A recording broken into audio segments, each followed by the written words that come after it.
بسم اللہ الرحمن الرحیم۔ اللہ کے نام سے شروع جو نہایت مہربان رحمت والا ہے۔ السلام علیکم ورحمۃ اللہ وبرکاتہ۔ حضرت ابو ہریرہ رضی اللہ تعالیٰ عنہ نبی اکرم صلی اللہ علیہ وآلہ وسلم کا یہ فرمان نقل کرتے ہیں۔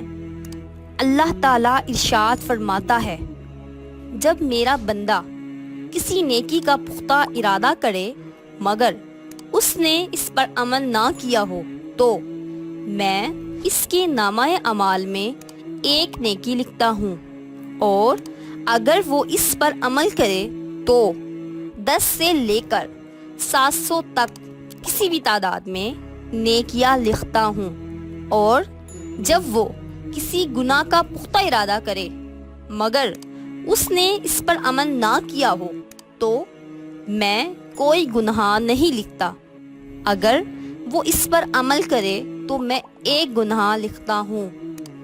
صحیح مسلم حدیث نمبر 335۔ جزاک اللہ خیرہ۔ Subscribe for more videos.